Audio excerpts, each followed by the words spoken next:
Hello and welcome to this virtual session. We're glad you can join us today.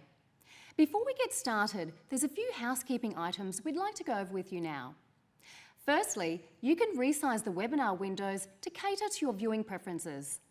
You can maximize, minimize and drag the windows to your preferred viewing size. If you look at the bottom middle of your screen, you can click on the widgets that you'll need to get the most out of this virtual experience. Secondly, Microsoft specialists are on hand to answer your questions in real time. So feel free to type in your questions using the Q&A window and we'll answer them as soon as we can. Lastly, we've provided some additional resources for you to supplement your learning. You can access them by clicking on the links in this section. Without further ado, I'll hand over to our speakers. Hello everyone, welcome back to day 2 of Azure Fundamentals. Today we'll cover Module 3, where we're going to discuss security, privacy, compliance, and trust. And then we'll finish out our day with Module 4 on pricing and support. Let's dive into Module 3, where we're going to talk about security, privacy, compliance, and trust.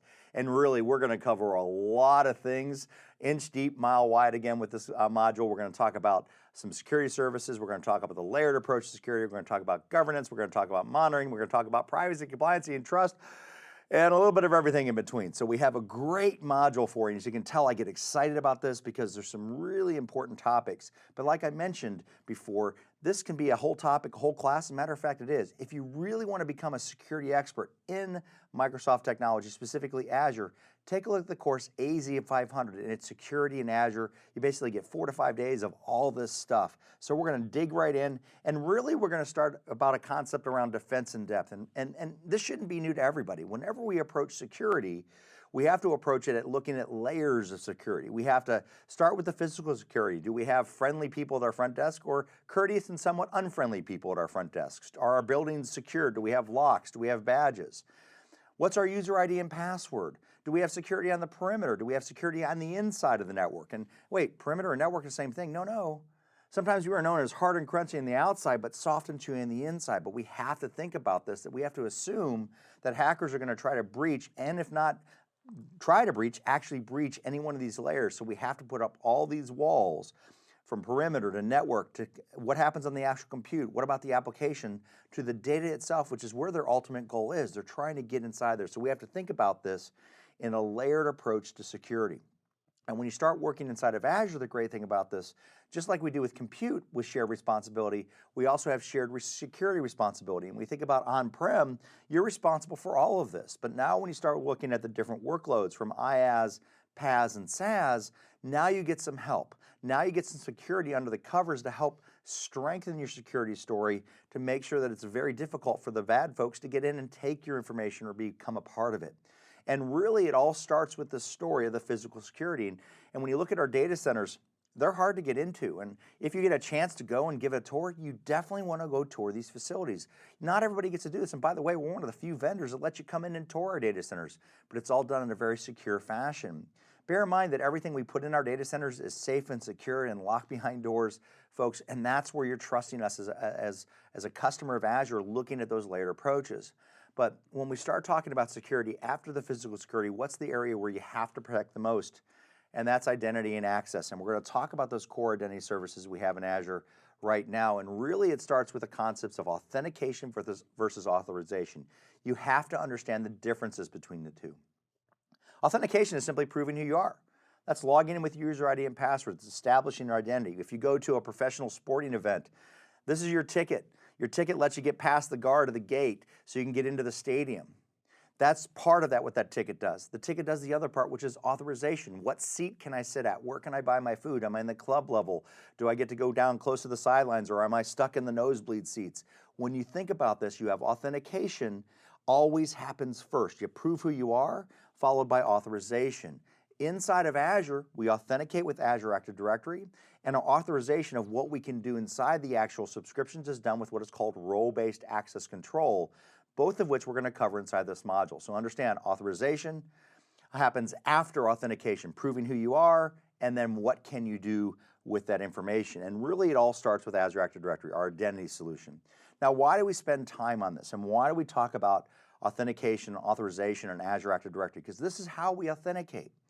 Your user IDs and where they're stored is important. And folks, if you don't believe me, a little bit of homework for you. There's an excellent book out there called The Cuckoo's Egg. It was written in the early 80s, and it talked about an identity solution. It was written by a gentleman named Cliff Stoll, and he found a hacker had compromised a mainframe computer, found a user ID and password, and was trying to use the Berkeley's network to break into ARPANET. The hacker was in Germany. So if you don't think identity matters here, especially in the security story, it's vitally important. And the great thing about Azure Active Directory, you have a centralized identity solution that really helps govern access to everything we do, from our authentication. We can have set up single sign-on. We have application and device management. And when you think about this, folks, just to be very open and honest, it's not necessarily what you might think from a group policy or an Intune or AirWatch or Mobile Iron perspective. But when we think about application and device management in Azure Active Directory, application management, for example, is what applications are users allowed to do single sign-on? And because of the way that Azure Active Directory is designed, there's over 3,000 applications that know how to use Azure Active Directory for authentication into those applications. And device management, simply put, my laptop here, guess what? Can it get in to Azure? Well, I had to be given permission at the laptop. This device can be managed and used to leverage. But we also have business-to-business consumer tenants, so we can actually have our business-to-business trust, and we also have business-to-customer tenants and identity services built into Azure Active Directory. But the problem becomes is that we have this term Active Directory, and we have it in two places. We have Azure Active Directory, and then we have Active Directory on-prem, known as Active Directory Domain Services. And what's the difference? First off, they're very different. You can't think, well, hey, I have Active Directory on-prem, I know what Azure is. No, they're different to the point of how we talk to them. With Active Directory on-prem, we use LDAP, we use Kerberos for authentication. There's no federation services built in. We have a concept of organizational units and how we organize our users and groups. In Azure, it's not a one-to-one comparison, but when you look at resource groups, they're kind of replacing the need of what we do with organizational units. But in Active Directory on-prem, we had a fantastic management solution called Group Policy, where we could really control users' desktops. We don't have that in Azure Active Directory. If you want to do group policy-like things, you can use Intune, which is our cloud-based solution for full device and application management inside of Azure. But what makes Azure Active Directory special? It's cloud-based. It speaks common protocols. We access it via HTTP or HTTPS. We use common APIs, so not only the applications that are in the cloud today can leverage it, but applications your developers write can leverage Azure Active Directory for authentication purposes. But we also use SAML, WS Federation, and OpenID for authentication, and OAuth for authorization. These are common industry protocols. Why is this important? Well, it leads us into our federation services. Azure Active Directory can speak to many, many applications in the world today. Some of the most common: Salesforce, Box, Dropbox, G Suite, Amazon Web Services. Now I know what you're thinking. You're thinking, Matt, wait a second. Azure Active Directory can speak to Amazon Web Services? You betcha. As a matter of fact, you can use Azure Active Directory as your authentication mechanism if you have a dual cloud strategy, which a lot of our customers do. You can have one central managed identity with Azure Active Directory, and users can log in with that user ID and password and be allowed to use Amazon Web Services. We can have true single sign-on across all of these services. But at the end of the day, that's all Azure Active Directory is. It's a flat structure, users and groups, and that's all.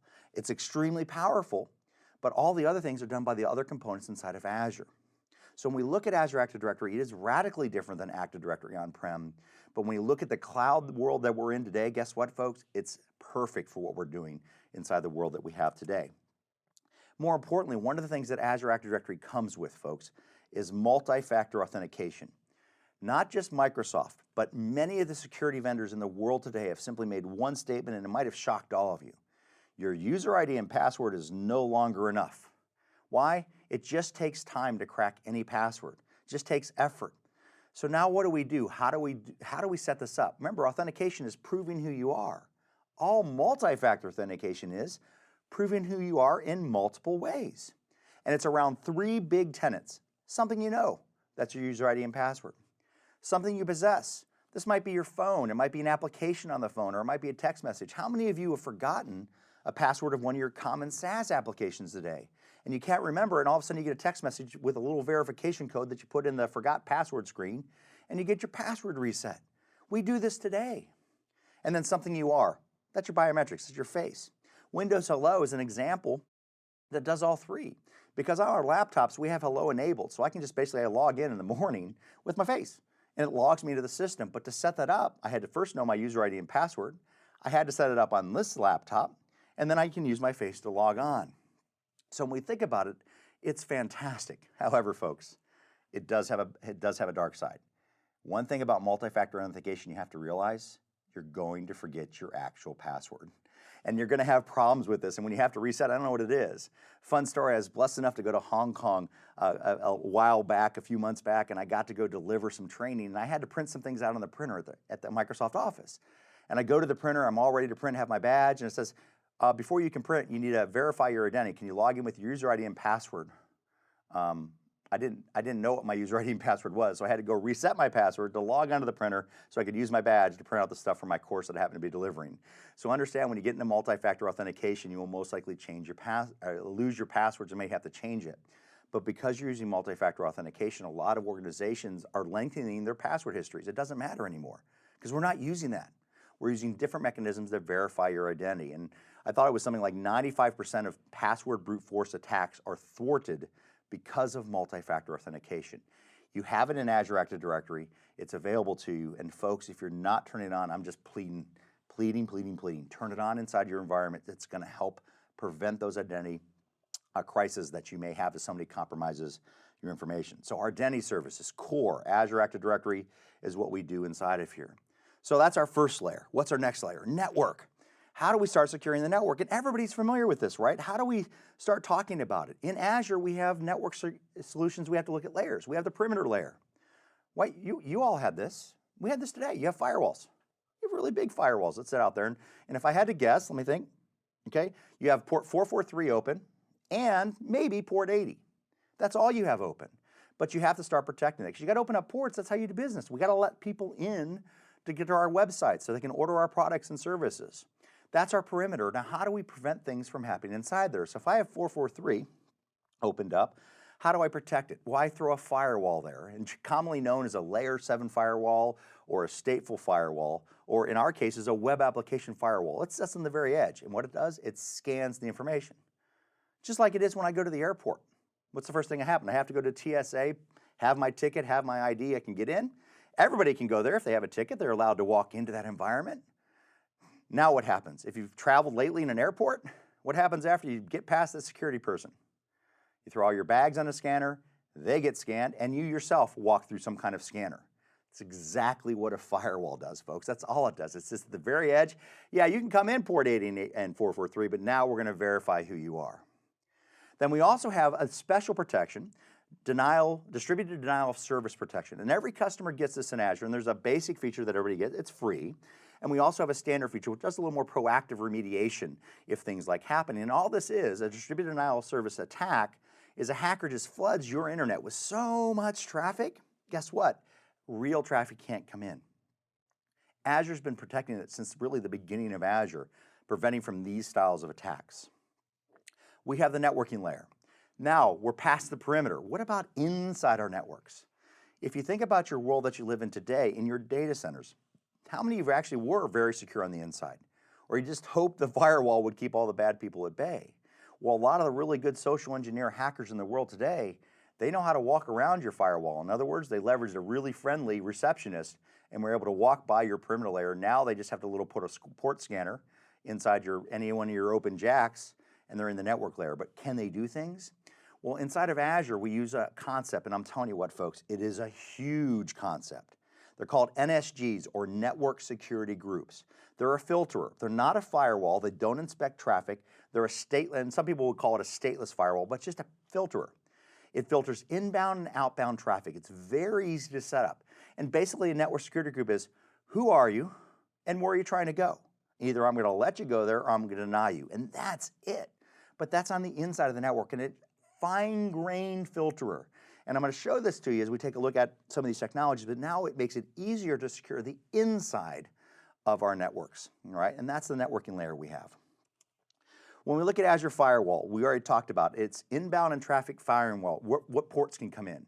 And now we can come in and look at firewall. We can look at what happens inside those packets. And the application, the Azure Application Gateway has this built in for your applications behind it. So there's a couple ways inside of Azure to do this. Now folks, this is the Azure Firewall.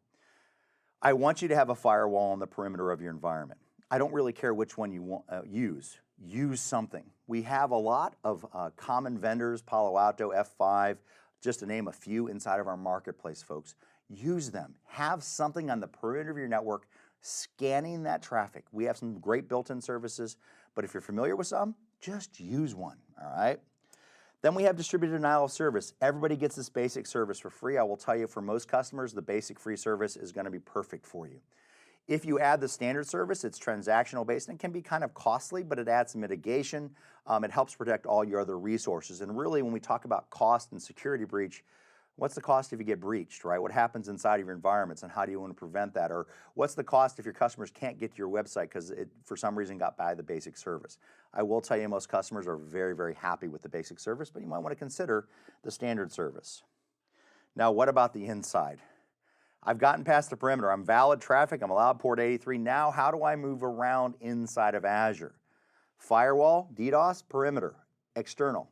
Network security groups inside of Azure. So when you start working with your traffic, how do we dive in and use all of this? We have some default rules we'll take a look at in a few minutes. As a matter of fact, we're going to talk about that because the great thing about network security groups is that we don't have to necessarily use all kinds of fancy things. We can use application security groups as a part of our NSG story. And I'm going to show you the network security groups and where ASGs come in.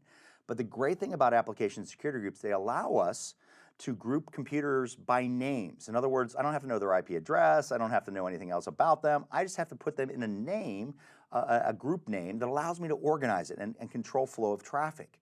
And when we see the network security group here in just a minute, you're going to see how application security groups can actually govern all of that.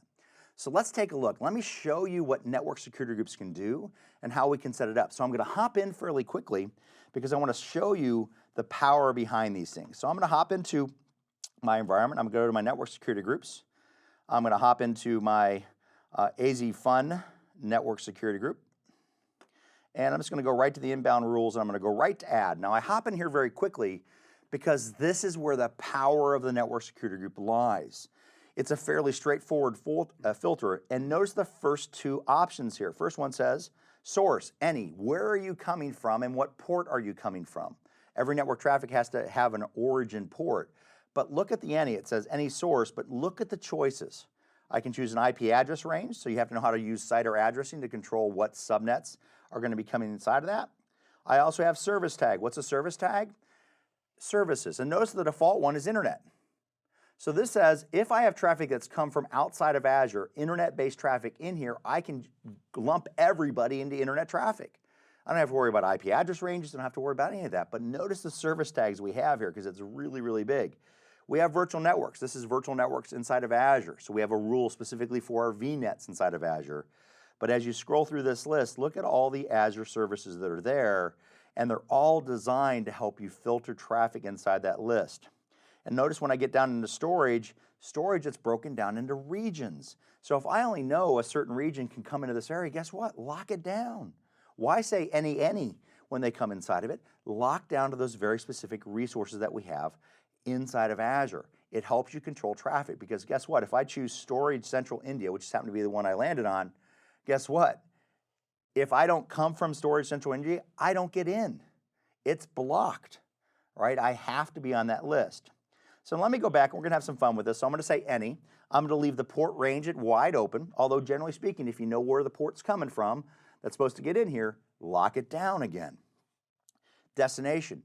Where are you trying to go? Who are you and where are you trying to go? The destination, any, IP address range. Are you trying to go to a specific network? Because a network security group can sit in front of multiple virtual networks. Or I can do application security group. So I can have that group of computers. And they work like this. I maybe have all of my web servers grouped in a thing called web server. I'd say internet traffic can talk to web servers. And then under web servers, I might have my database servers, and that means web servers can talk to database servers. In other words, a hacker, if they're going to try to come in, they have to go through the web servers before they can get to the database servers. Everything else is just blocked. So for us, just to have fun, I'm going to say any. And what port do you want to go to? I'm going to say 3389 is my port. I can use any protocol here. I'm going to use TCP. And this one I'm going to deny, and I just want you to make note of the priority rule, which is currently 310 that we have inside of it. And the port, I'm just going to say RDP2, and I'm going to go ahead and click on Add. And I want you to take a look at what we have here once this rule is created so we can see it. It'll come up here in just a moment. And then we'll talk about how this works inside of Azure. So let me just refresh this so I see it. Now, Garrett, I'm going to ask you a question. Notice that I have two rules here. I have one over 3389, TCP any, allows, and one that denies. And best guess here, what do you think? Are we going to let traffic in, yes or no? Yeah, I'm going to say we're definitely going to let traffic in because of priority of the rule. Yeah, exactly right. Perfect. High five. Good answer. All right. Folks, understand this. Most of the times when you think about security, you think deny always wins. Not in the case of network security. What did I tell you it was? It was a simple filterer. And here's how it works. When a packet comes across the network security group, it says, who are you? Where are you trying to go? And it looks at the rule. And the minute it gets an answer to that question, it takes its action. So in this case, look at the priority rule. It's 300. The allow is before the deny. Now, if I were to simply do this experiment with it and flip these rules, and say instead of 310, I'm just going to make it just one little itty-bitty number ahead of it, make it 299 and save it. Now I flip the rules. Now denies before allow, and you're exactly right. That priority number matters inside of here. Now that priority is not going to let that traffic in because it hits the deny rule first. And so when you start working with network security groups, it's really important that you understand how these are set up so you can start controlling your network traffic inside. So how do you become hard and crunchy on the inside of your network? My friends, network security group is the answer. And this is just a quick example. You can have rules, priorities from rule priority 100 to priority 4096. So how many rules can you have? A whole bunch of rules inside of here to really govern traffic, to be very, very specific about how this traffic flows inside the environments. Now, one thing I want to show you, and it's a little bit extra, I don't know if it's on the exam, but quite frankly, this is about skilling and teaching you. When you start working with network security groups, my friends, oh crud, how do I get around? How do I work with this? We actually have an amazing tool inside of Azure called the Network Watcher. So let me show you this tool. And if I go into Network Watcher, it's a troubleshooting diagnostic tool. Now, it does a couple really cool things that I want to show you. One is effective security rules. And I'm not going to show you that because in my demo, I don't really have a lot. I would just repeat what you've already seen. But when you start working with a lot of network security groups and you have a lot of flow of traffic between virtual networks, well, what is the rule? I have these rules here, I don't know what's going on.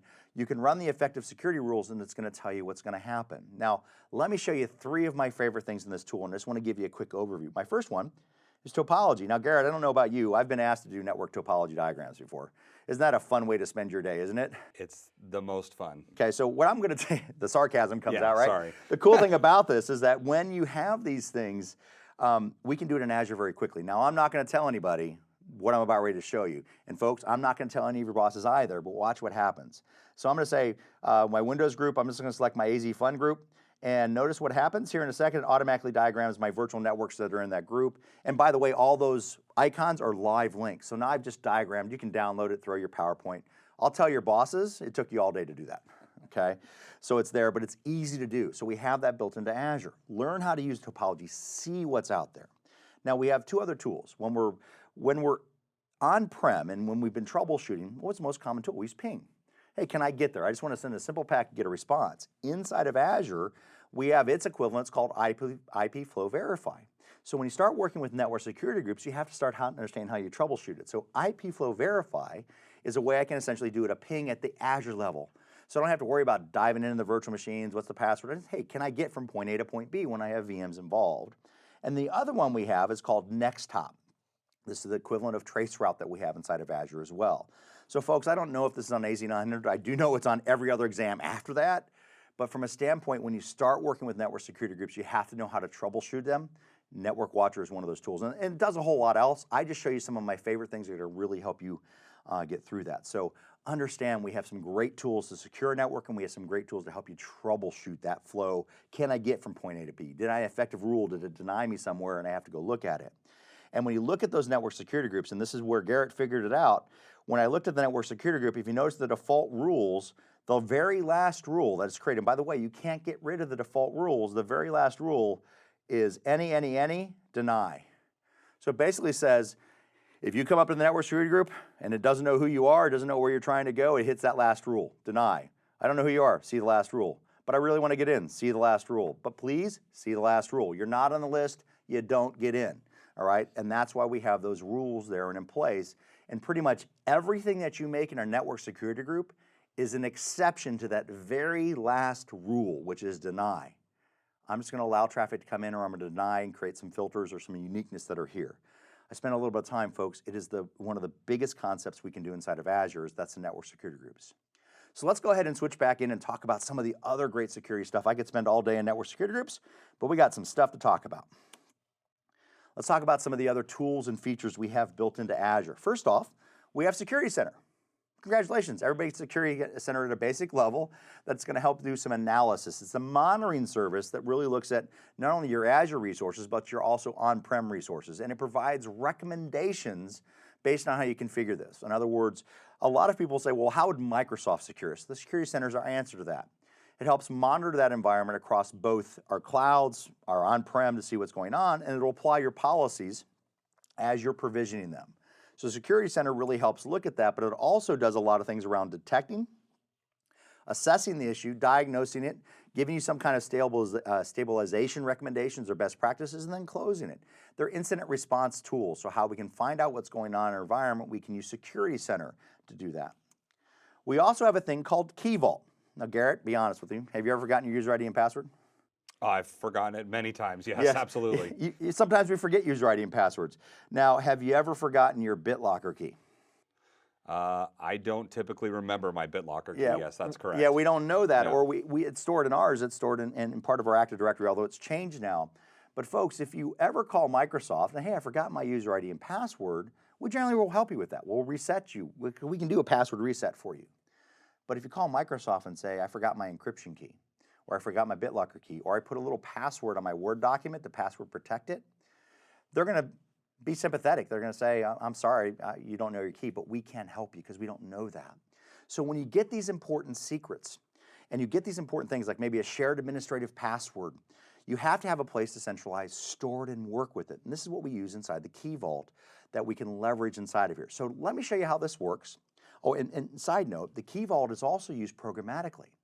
When your developers write code, they're going to want to be able to leverage certificate management, maybe a public and private secret, maybe a key pair, something. They're going to want to leverage it.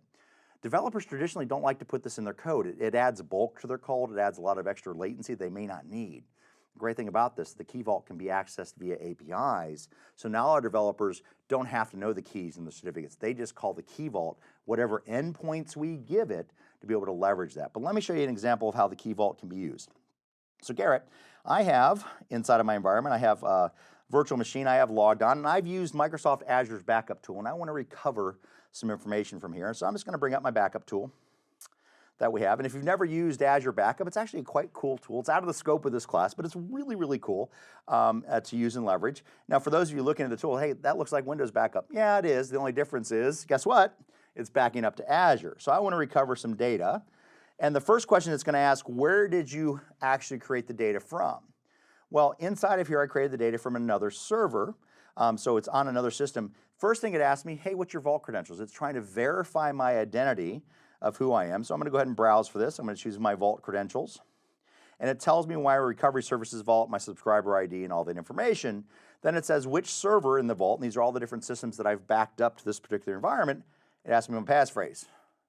I told you the passphrase before we started. You remember what I told you? I definitely don't remember it. You don't remember, right? No, but didn't you put it in your Key Vault? I did put it in my Key Vault. I saw how to do it. And understand, folks, when you do these types of things, if I don't have this passphrase, guess what I don't get to do? Recover my data. I don't get to bring back that information. So all I did when I created the backup, and this happens when you configure it, it asks you for this passphrase. I can't remember what it is. So what I can do is go into my subscription, go into my Key Vault, and inside my Key Vault, I'll find my one that I have, and I have a couple of keys, and this is called a simple secret. So secrets are great for that common administrative password, that just generic environment, and this particular one is just my this laptop here, and I'll drill into the actual key itself. So this is where the secret's stored. There's the endpoint that I have. And notice it has my secret value. I don't even have to know what it is. I can just simply copy this value, go back to my wizard, paste that in, and now I can begin. The fact that I can get here tells me that it's going to work, and I'll be able to decrypt that data as I recover it. Now, I'm not going to do a full recovery operation, but that's how you might use Key Vault. Understand it's a place we can store those certificates, because unfortunately, anybody who's in the security industry, and a lot of our companies in the world today, have even turned down the government. Hey, do you have that key? Like, no, we don't have it. We don't know what it is. That's part of that shared responsibility. You have to know what those secrets are. The great thing about it, inside of Azure, you can leverage your Key Vaults for that. Now I know what you're thinking. Matt, wait a second. What if I forget my global administrative user ID and password for Azure, where my Key Vault key is, and I can't get to it? You can actually call Microsoft and get those global administrative passwords reset. Now, it's not as simple as like Garrett can't call your company and say, hey, I'm Garrett, I want to get your password. It doesn't work that way. There's a lot of vetting that goes on when a global administrative password has to be reset. But especially for some of our smaller and medium customers where they might hire a partner that does work on their behalf, this does happen from time to time. Microsoft have facilities to make sure that they reset that password for the valid people, not the invalid folks that are there. So some really good things that'll happen inside of it. So let me go ahead and hop back in and let's finish some of the stories. So I just want to show you Key Vault, and let's talk about some of the other tools that we can use inside of Azure. The first one is Azure Information Protection. It protects your information. I know that seems kind of redundant of the school of redundancy, but we've all done this. We have information. How many of you on your, and Gary, I think you've done this before, you selected a little toolbar that says confidential. And what did it do when you set it confidential? So it sets permissions on the message so that only certain people who are receiving the message are able to actually open it. Yeah, and that's done automatically in coverage. You set it manually, but a lot of rules happen. That's Azure Information Protection. We're Microsoft. We are using information protection, but we also can do it automatically. Let's say Garrett sends an email that has maybe a credit card number into it. We can actually automatically classify that as super confidential, whatever it happens to be, or give Garrett a note, say, hey, look, you're putting a credit card information. Are you sure you want to do that? We can give them tips, and that's all information protection does. It helps label and protect our documents. We can do it manually, or we can have it applied automatically. Then we also have advanced threat protection. Now look at this, solution for identifying and investigating threats, compromised identities, and malicious insider actions. When I got to go to Hong Kong, threat protection kicked in. It basically said, wait a second, Matt, you're usually somewhere in the United States. What are you doing in Hong Kong? And it was flagged. And what happened is when I logged onto the hotel's network, I was forced to use multi-factor authentication. So we had conditional access tied with, oh, something's not right here. The cool thing about this is that we can put sensors, not only inside of, we use sensors inside of Azure, but we can put these on our on-prem domain controllers to monitor what's going on, to see what's going on inside the environment, to look at those types of things. And I like this one, it says malicious insider actions. So what is that? Basically, all of a sudden, I come in, I'm downloading a terabyte of data from the secure server. Well, I never ever done that. Alerts are gonna happen. People are gonna get notified, wait, Matt's doing something he doesn't normally do. And we also have with threat protection, we have another variation of this called identity protection. It looks at the same things that are unique to me. So for example, one of the things that identity protection does is Matt just logged on at 8 o'clock in LA and 1 minute later logged into New York. Well, that's not possible. So we have that type of information stored inside of Azure. More importantly, behind both threat protection and identity protection is Azure Machine Learning Services. Looking at how you're doing, it's looking at patterns, it's collecting data, so we know how you're doing these things. And when you think about how your users are, every user has a pattern on how they work with the systems. And we can get ahead of those potential threats if somebody gets compromised. Well, why is Matt trying to break into the secure server? He doesn't have access. He's never done it before. People are gonna get notified, so you can help keep your environment safe and secure. Whew, lots of stuff in this module so far. And now we're getting to the big topic. You think, wait, Matt, you've talked about identity, you've talked about network security group, all these other things. Now let's talk about governance. For those of you that have children or people that you don't ask to do tasks or coworkers, or if you manage people, how many times have you ever asked somebody, and Garrett, how many times have you asked, I know you have kids because we have 5, my 3, how many times did you ask your kids to do something?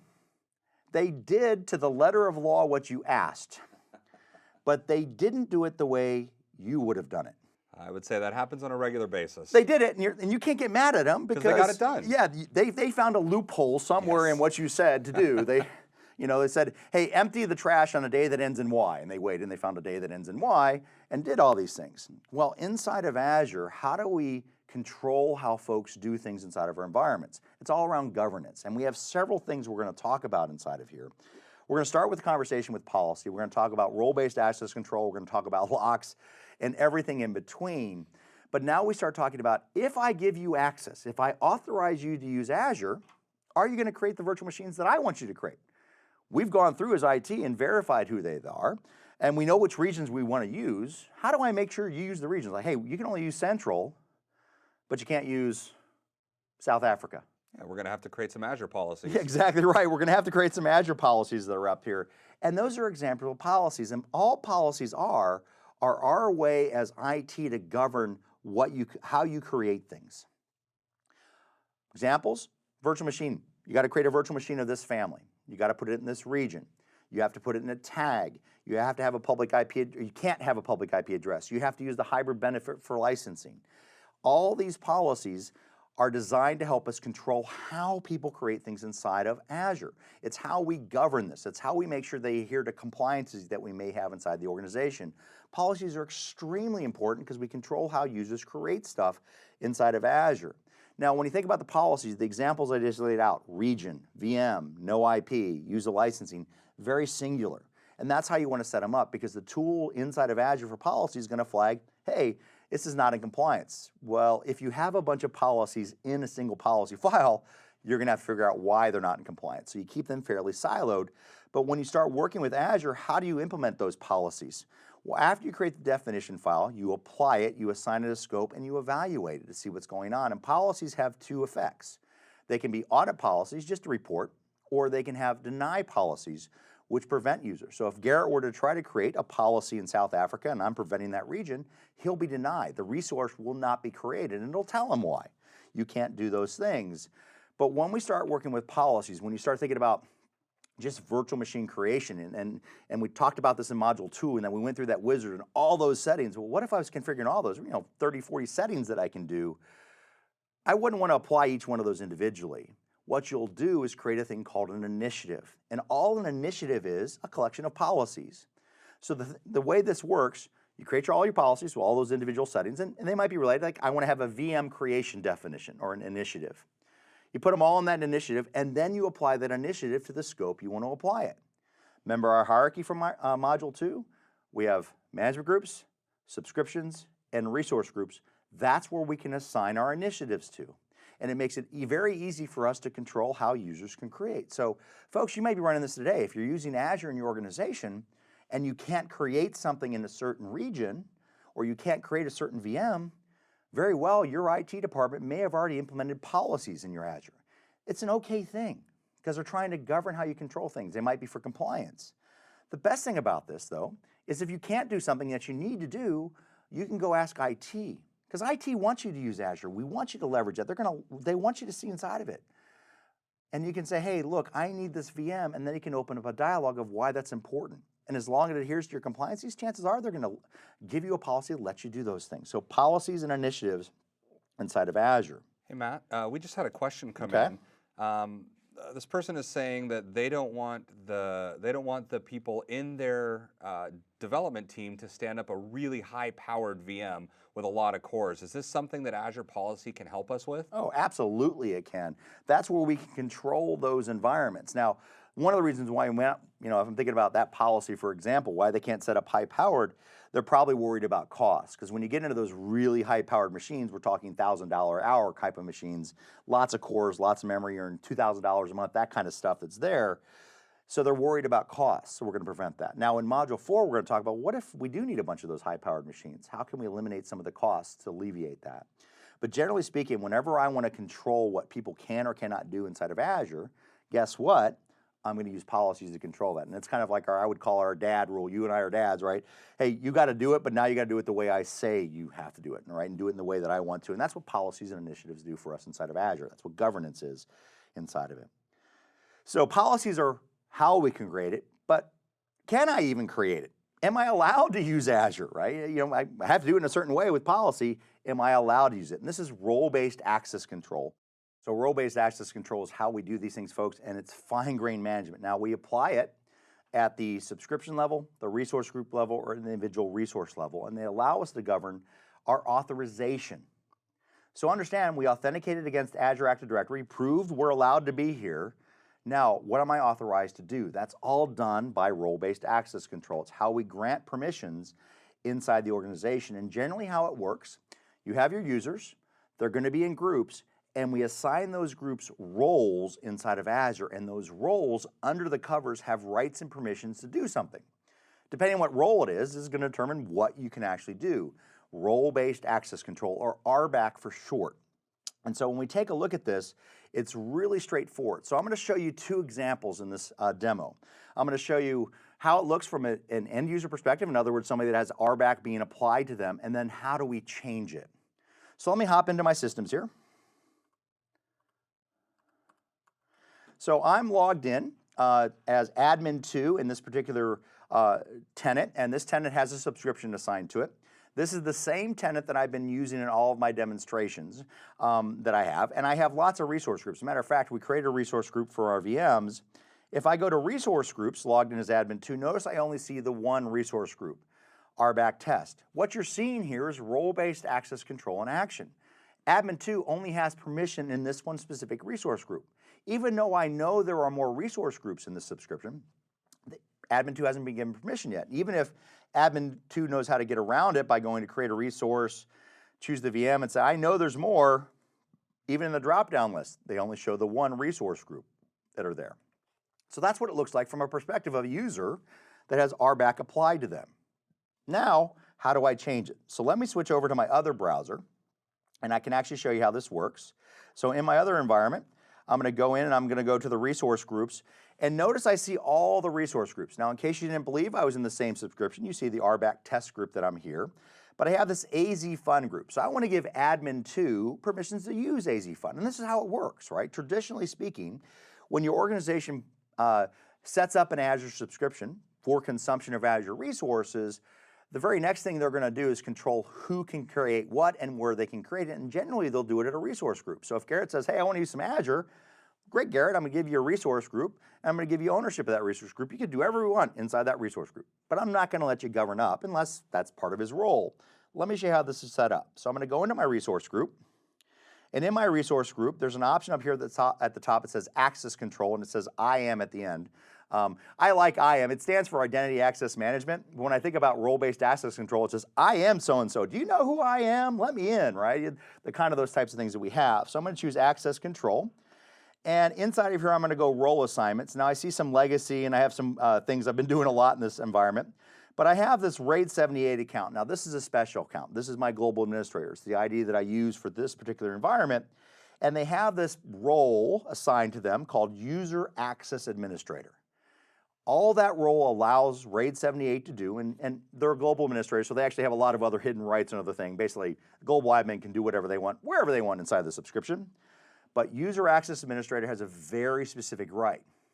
See this list of users that I have? This user can change that list, and that's it. User Access Administration, controlling the access of the users that we have inside the environment. So let me go ahead and add in a role assignment. So I'm going to say add a role assignment.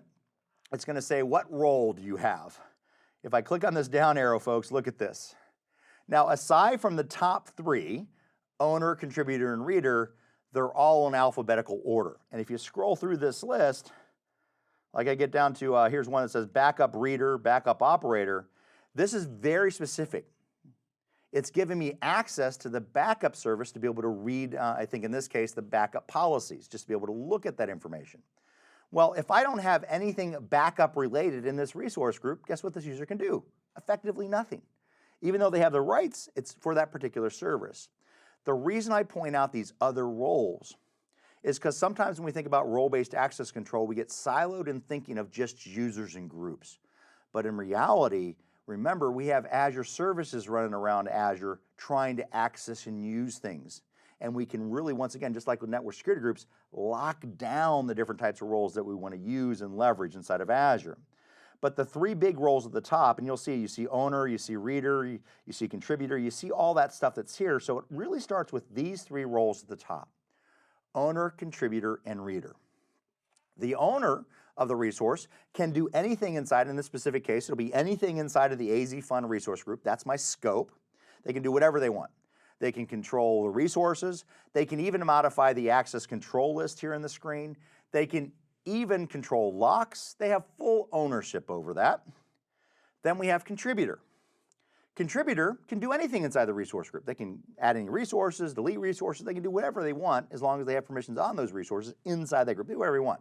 However, the contributor cannot change this list of access. Only the owner or the user access administrator can change the access list that we have here.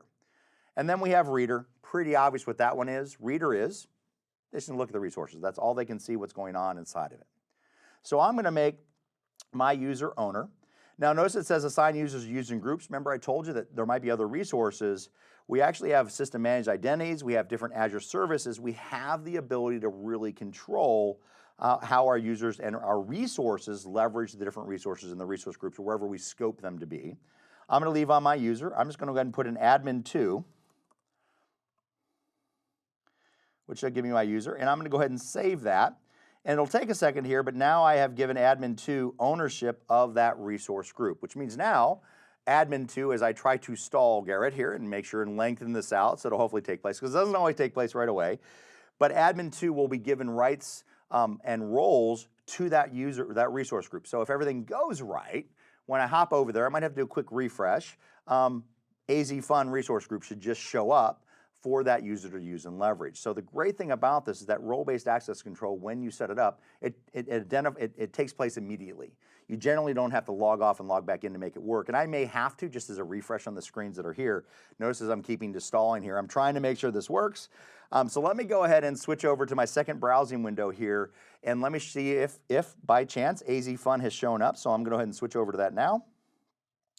And let me go into my private group. All right, which I was in the create virtual machine. So let's go to resource groups now. And look, it worked. My stall tactics work. There we go. A demo is live. Logged in as admin2. You see role-based access control. Now I have full ownership of that group. And that's how role-based access control works at a very high level. Remember, you take a user or group, you assign it a role, you find a scope. Remember, subscription, resource group, or resource. And then you assign it a role. And under the covers, that role has rights and permissions. You can make your own roles if you want to. You can customize all of this. You have to do a little bit of work to make it happen, but it's actually pretty straightforward once you start working with those roles. So RBAC is a great way we control the authorization. So we authenticate against Active Directory. We use policy to say this is how you have to create things, and then we use RBAC to say, can you create things? This is how it all starts to work together in a governance story. So let's go ahead and switch back. We got some even more security stuff to talk about. We got one of my favorite topics coming up right now, and that's resource locks. Oh, I love me some resource locks, because we talked about in Module 2, what happens when you delete a resource group? What happens to all the resources? They're deleted. They're gone forever. They're deleted. They're gone forever. We don't back them up, so hope you have a backup. But we can put in place a free thing. By the way, resource locks don't cost you anything. There's no latency involved with them, but they do simple things. And we have two types of locks. I didn't name these locks. We have a read lock, we have a delete lock. We have a new lock coming into our subscriptions as well as an update lock, but I'm going to focus on the two delete and read locks that we have inside of there. And let me take a look, and to show you this, I just want to hop in because it's the best way to see how this works. Now remember, I'm logged in as my global administrator, so let me hop into my subscription as my global administrator. And let me go into my resource groups. And typically what we do at the end of our classes that we teach, we're going to reach into this resource group and delete it. Now I'm the global administrator. RAID 78 is the global administrator. Folks, you just have to trust me, it's a global administrator. And I'm going to delete the resource group. So I'm going to go up here and say delete the resource group.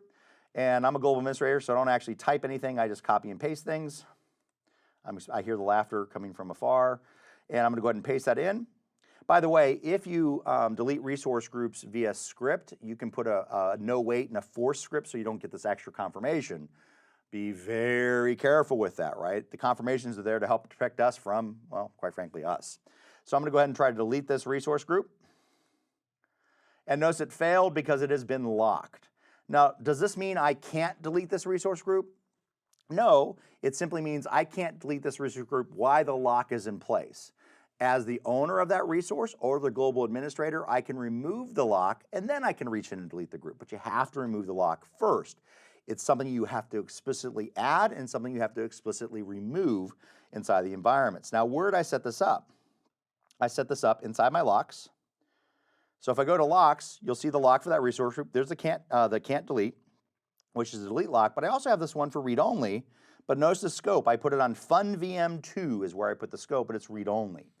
Now the read only lock is another special type of lock we have, and it's actually very specific. It's actually even more restrictive. It does everything the delete lock does, but it also marks the resources as read only. And this is where I want to be very clear. It marks them read only from an Azure perspective. In other words, I put this on a VM that's currently running. And let me show you what this does. So let me hop into that VM, and this has a read-only lock inside of it, and I'm just going to try to stop it. It's currently running, so I'm just going to go ahead and stop that VM. It's going to say, are you sure? Yep, and it's not going to let me stop it. Why? I'm changing its Azure properties, so anything inside of here is read-only. Means I can't start or stop that VM. But what it doesn't mean, I can't change things inside the VM. That doesn't mean that. So it means what I can do? I can't do anything inside of Azure. I can't resize it, I can't stop it, I can't start it, I can't change anything about the properties of this VM, but I can still reach into the VM and change properties inside of it. So I can modify configuration files, add documents, I can work with things. And so when you use the read-only locks, be very careful with them. They're very restrictive because they deny changing of properties. Now, when you think about this, why might I use a read-only lock in conjunction of an environment? I use a VM just to show you a quick example, but chances are in your resource group, and by the way, when you apply a lock at a resource group, it automatically applies to all the resources below it. Well, why would I put a read-only lock? Well, maybe you have a public IP address there, or you have a configuration that you don't want to change. Mark those as read-only. Let people look at them, but don't let anybody change it because that could impact your entire application. So these locks are greatly important. Understand how they work, especially for your exam. And you're going to see these once again pretty much on every exam from here on out, even on the architecture exams. Resource locks are incredibly important to help protect our resources. Now folks, when we start thinking about this, when we start thinking about how this works, why I can't do something inside of Azure, we talked about security from a layered approach. You also have to think about troubleshooting from a layered approach. If I can't change a resource, what could it be? Now your brain's heavy on locks right now because we just got done talking about it. Well, if you can't change a resource, oh, I have a read-only lock. Well, that's not the only way. Is there RBAC control? Do I have permission to change it? Have I been authorized to change it? Oh, yeah, maybe. And then the other one is, do you have network access to that resource you're trying to change? Is there an NSG? So you have to start thinking about security in a layered approach, not only how you approach it, but also how you troubleshoot it. It's the age-old adage, check the least common denominator, find what's going on. How many of you are, and I don't know if you ever did this, Garrett, I know I did it. How many ever messed with somebody's system and you wiggled the RJ45 cable just outside of the network? So it wasn't making that connection. They drove them nuts because they can figure out what's going on. Or you did it to somebody's mouse. You wiggled out the USB just so it looked like it was going there. They can't move their mouse, or Take changing the ball battery. out of the bottom. Take the ball out of the bottom, exactly right. Understand their layered approaches here. So when we start approaching the security and all the stuff that we're giving you, and that once again, just kind of giving you an inch deep and a mile wide, the security stuff, start to understand we have to start thinking about troubleshooting and how do we move around. That's why I show you Network Watcher. That's why I show you where to find all this stuff in the portal. So let me switch back. Got a few more things to cover off in this module inside of Azure. Blueprints. Blueprints are actually pretty cool as well. So when you start thinking about all the stuff that we can create inside of Azure, we have role-based access control, we have policies, we have templates. When I give somebody a subscription, how do I give them something that's kind of pre-canned, like the Betty Crocker Easy Bake Oven? Here you go, boom, there's your cookies, right? How can I do that? Blueprints are my way I can do that. It allows me to combine templates, policies, my DevOps stuff, and put it into one basic big giant blueprint, and I can give you a subscription with already resources deployed, and that's what blueprints do at a real high level. But we also have subscription governance. So how do we control the different things? We can control billing and chargeback. That's going to be done with most likely tags. We have access control at the deployment level. When we look at subscriptions though, we can use subscriptions as a government level. So I can say, okay, here's subscription for my development environment, here's subscription for my production environment. There are access boundaries. We can also set different limits on different subscriptions so we can control how people work with those. More importantly, even at Microsoft, we have limits inside of what you can initially use inside of a subscription. Now, don't worry, even though you might run into those limits occasionally, you can make a simple request to Microsoft and get those limits increased. Hey, I need more virtual networks, or I need more resources, virtual machines. We oftentimes will grant those requests if they're within reason. And by the way, when I say within reason, you say, hey, I need 1,000 more, that's within reason that we have. And in my entire career, I've only seen, working with Azure past the 6 or 7 years, I've only seen a denial once. And it wasn't technically a hard denial, it was a very soft denial. It was like, look, and it basically amounted to, when you read the email, we can't give it to you just yet. The data center's in renovation, we're doing some remodeling basically. They were adding resources to the data centers. Like, look, we can't do it now. If you need it now, you're gonna have to use another region. But guess what? In a couple months we can do this. So it wasn't a hard no, and we normally will let those resource limits be there. Now, how do you know if all this stuff is working? Monitoring and report. We talked about tags. That's how we can control or organize our resources.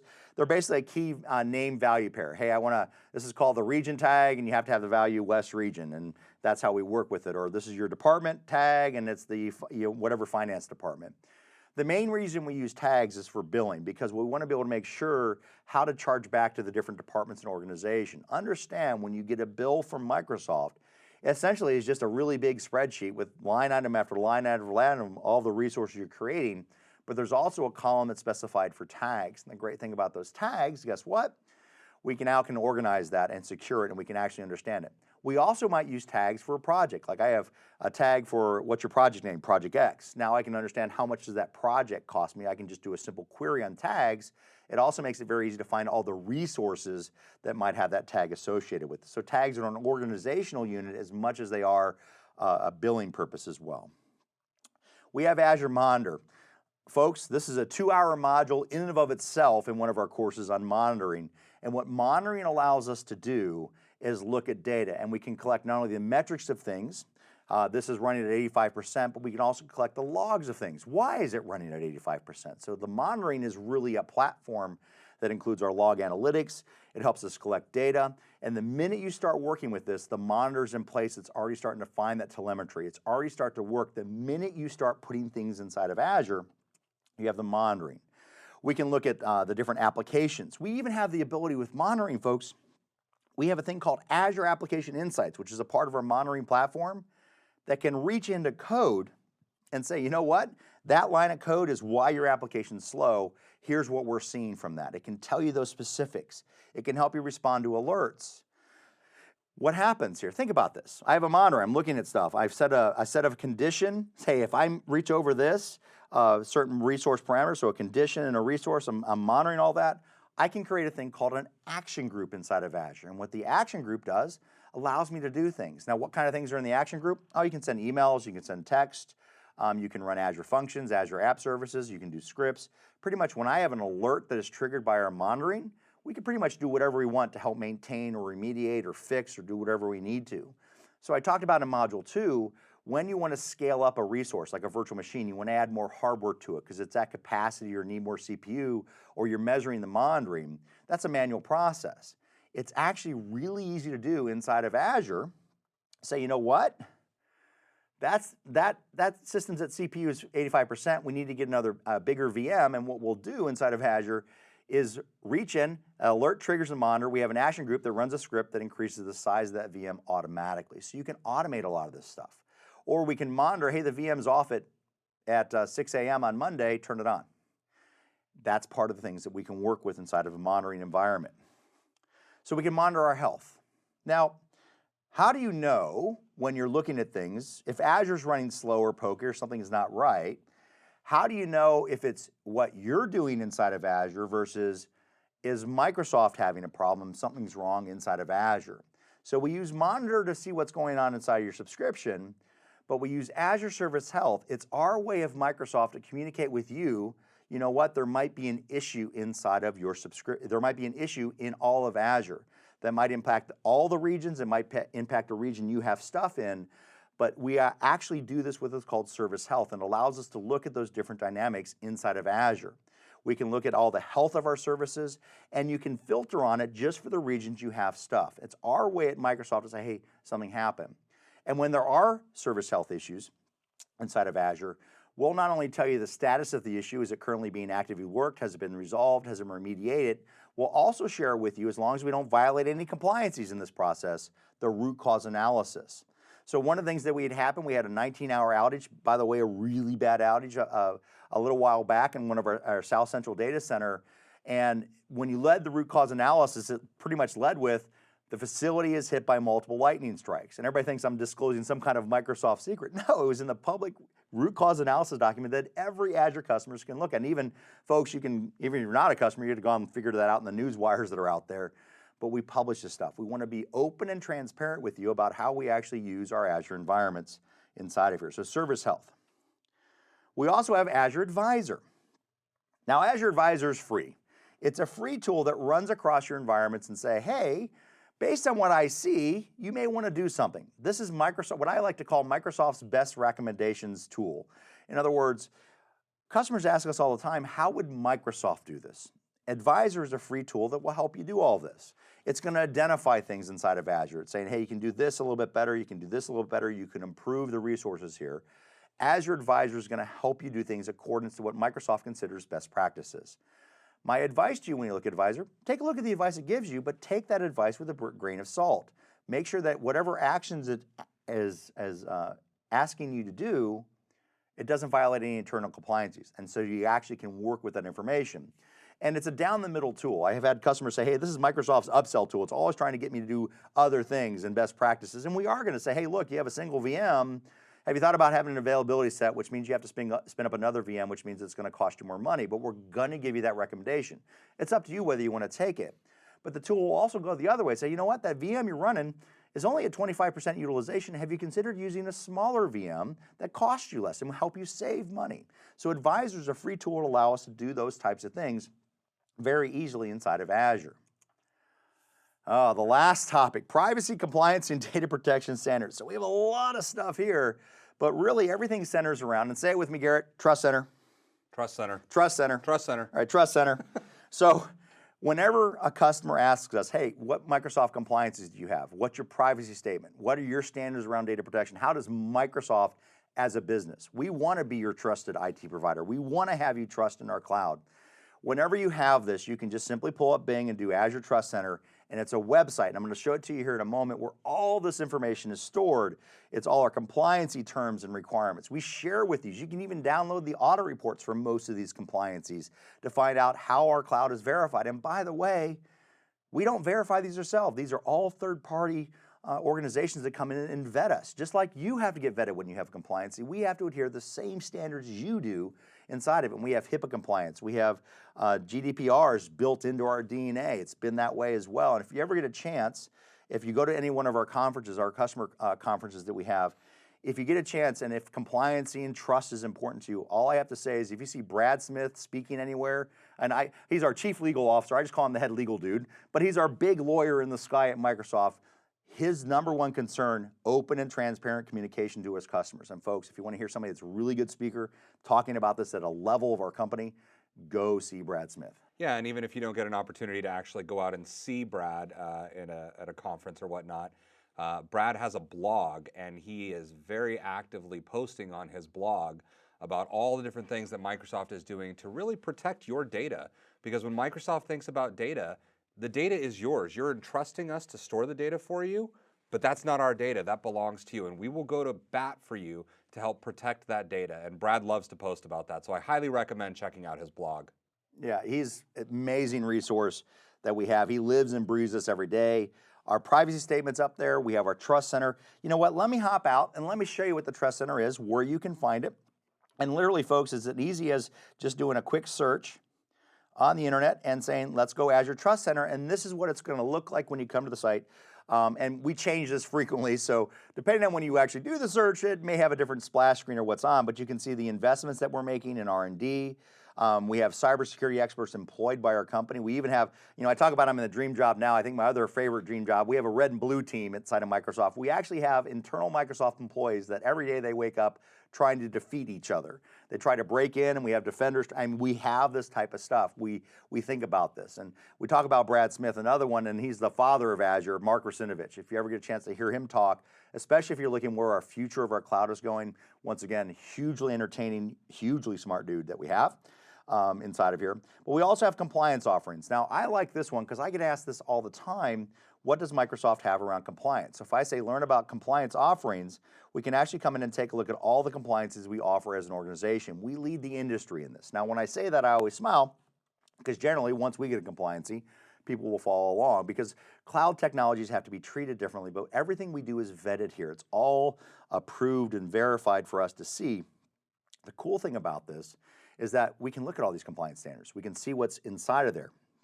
The other word of note here is if a new compliancy comes out, Microsoft may or may not have that compliancy in our roadmap, but it takes time to get these compliances. It might take months. If a new compliancy comes out, don't expect Microsoft or really any cloud provider, oh, the new compliance came out yesterday, we're going to have it tomorrow. No, that's not how it works inside of here. Let's go ahead and take a look at one, the International Traffic in Arms Regulation, or ITAR. And if I look at it, it gives you an overview of what the compliancy is, talks about how Microsoft's looking at it, and it tells you what in-scope services we have. This is very, very important. Just because we say Azure has ITAR does not mean all of Azure has ITAR. And specifically in this one, it says Azure Government. That means only the customers in our Azure Government environment can use this. It's only, and by the way, it's really the only ones it applies to. But if I open this up, it's going to come up with a document saying, hey, an overview of Microsoft compliancy, and it has a document for you to look at. I'm going to go ahead and just agree to that to download this.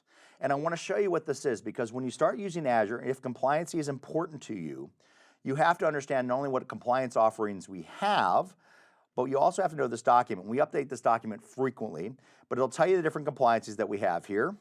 And as I scroll this, here's ITAR. So I just click on ITAR, and it tells me what it is and gives me what services scopes.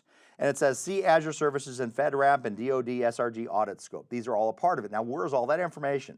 Now, I'm going to scroll all the way down to the bottom of this document, dun, dun, dun, dun, dun, dun, dun, dun, dun, go all the way bottom, and look at the table we have.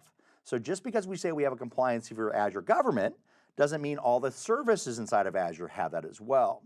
Now, you'll notice there's a lot of checks, which means generally we do try to certify everything, but sometimes a service doesn't meet those standards or it's not going to be using those standards. Understand what compliance is important to you.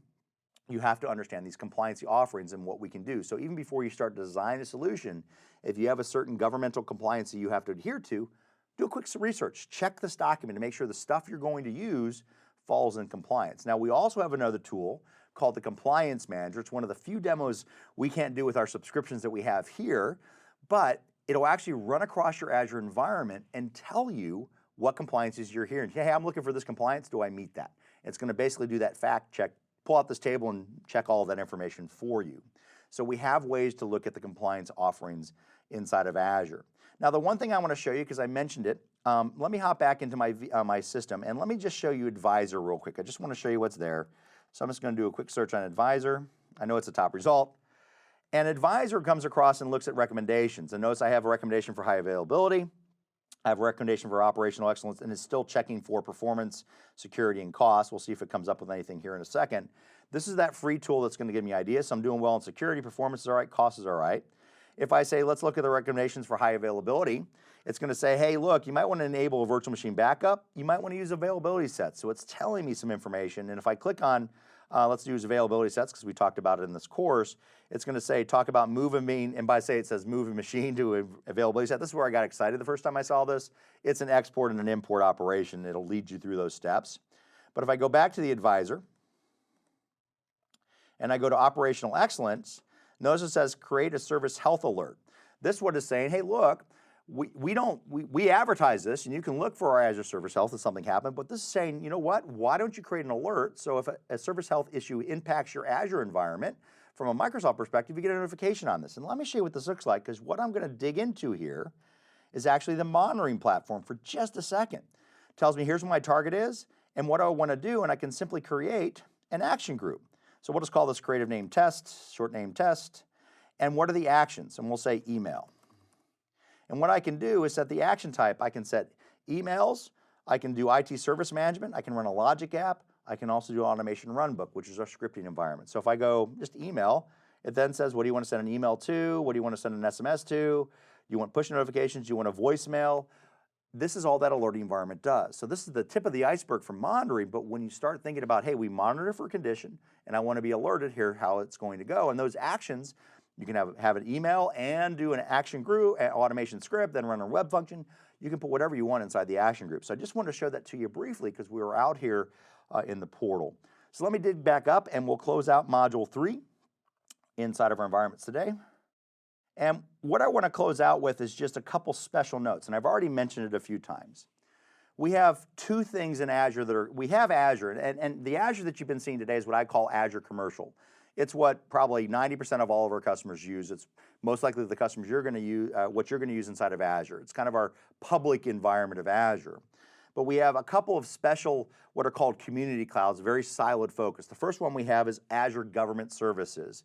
It's specifically designed for US agencies and their contractors where they do things in a very special version of Azure. Matter of fact, physically they are separate regions, they're separate data centers, they're even treated differently. They're very different than our actual public Azure environment, our commercial environment, designed specifically for government compliance.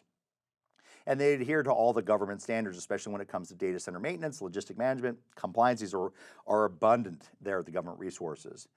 I can't use the government cloud. You may not be able to use the government cloud. Why? You have to go through a vetting process. You have to be screened and authorized. But some of our customers that have both a public side of a business, like some of our airline companies and some of our manufacturers, they have a public side of the business, but they also have government contracts. Sometimes some of those organizations will span both. They'll be in the Azure Commercial for their commercial side of their business, and they'll be in Azure Government for their government side of the business. So we have the ability to support those clouds, but they are separate clouds. They can't cross information between. They're treated completely separate. We also have a special cloud in adherence with the Chinese government rules and regulations. It's called Azure China. To access to this, you have to access it via 21 ViaNet. And the reason we chose 21 ViaNet is simply because we want to make sure that the cloud is operated by a provider that is in compliance. So we chose 21 ViaNet because they met all the Chinese government regulations to work with that. So on your exam, understand we have Azure Commercial, we have Azure Government, and we have Azure China accessed via 21 ViaNet. Wow, that was a whirlwind. We talked about all the things in security. We covered, network security groups, identity and access, locks, governance, identity protection, and then we ended up with compliance, and we just got done talking about China and government cloud services. So as you can see, folks, there's a lot of stuff around security, privacy, compliancy, and trust. And that brings us to the end of Module 3.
Let's go ahead and get started with Azure Fundamentals Module 4, Pricing and Support. Now, you might be thinking, wait a second, Matt, I'm never ever going to buy Azure. It's already been bought and they already bought a support agreement. Why do I have to have this? Folks, I will be honest with you that a lot of things in this module you may not have to use, but I am going to show you some resources, the calculator, the free services, things that you might use in your day-to-day job, especially if you build projects in Azure, you're going to have to know how to estimate it. So inside this section, we're going to talk about all those key things that govern cost, our subscriptions. We'll talk about service level agreements, especially when you use more than one Azure service. You have to understand how to create what is called a composite SLA, so you know what the support is that Microsoft's going to give you for that solution that uses multiple services. So let's take a look and hop right in and start with the first one, subscriptions. That's where you get your stuff done. It's how we provide billing and access boundaries for our customers and for folks like yourselves. We have an account can have multiple subscriptions. So generally what we see is most customers have one Azure Active Directory tenant and they have all the subscriptions for Azure underneath it. Now, one just special note about that, Azure subscriptions is one type of subscription we have. We have Office 365, we have Dynamics 365. They're all different subscriptions that can be tied to that one tenant. Oftentimes with most customers, we have one user ID tied to multiple subscriptions. We organize those subscriptions with a concept called management groups, and you go up to 6 levels of depth in management groups, but they allow us to control the flow of our policies and some of our security. So when we looked at Azure Policy in Module 3, we got to see how we can work with those different things, and we can inherit conditions. It's how we organize when we have multiple subscriptions, because most customers that we work with have lots of subscriptions. A lot of our enterprise customers have hundreds of subscriptions. Well, how do we manage it from a cost perspective, a policy perspective? We use management groups because it's one of the scopes that we can apply those policies at. When we look at our subscription offers, what types of things do we have? Well, we have a free subscription, believe it or not, and I'll show you how to access that in just a moment. But we have pay-as-you-go. I like to call this the full retail price. In other words, you got really bored one day. It was 2 a.m. in the morning. You pulled out your credit card and said, I want some Azure. It's full retail pricing. It's pay-as-you-go, and that's full price. But we also have an enterprise agreement. Some of my enterprise customers that may be listening right now, you probably have an EA for your organization. And what that is, you've signed up to commit to spend so much in Azure over a 3-year period of time. And based on that commitment level, you get a discount. So your prices are less inside of it. We have a student subscription. When you think about these different types of subscription offerings, they dictate price, but inside of an organization, you can have multiple ways that you acquire Azure for your organization. Now, most businesses will be in an enterprise agreement. Why? It's a great way that we can catalog, get a discount, and work with the environment. But we do have free services. You have the ability to test Azure for 12 months or a $200 credit that allows you to explore Azure. You can also look at these things for 12 months for popular service, 30 days for other services, and there's a bunch of other stuff that's free. Now, at the end of the trial, you will have the choice to upgrade as pay-as-you-go. Now, folks, when you look at Azure free accounts, when you sign up for the first time, it's going to ask you for a credit card information, and really that's to prove that you're a human, that you belong. It's not going to charge your card unless you explicitly say, I want to move from a trial to pay-as-you-go pricing, and then that's when your card will start being billed. Now, also a special note, the subscription that I use for a lot of the demonstrations and as I teach and learn is I use my Visual Studio subscription. So if you are a developer and you have a former MSDN and Visual Studio subscription, you actually have monthly benefits. So I have a Visual Studio Ultimate subscription. I get $150 every month to work inside of Azure. So there's lots of ways to get and use in Azure, but understand my subscription is all by itself. It cannot be combined with those subscriptions designed specifically for dev and test purposes. In my case, I happen to use it to teach.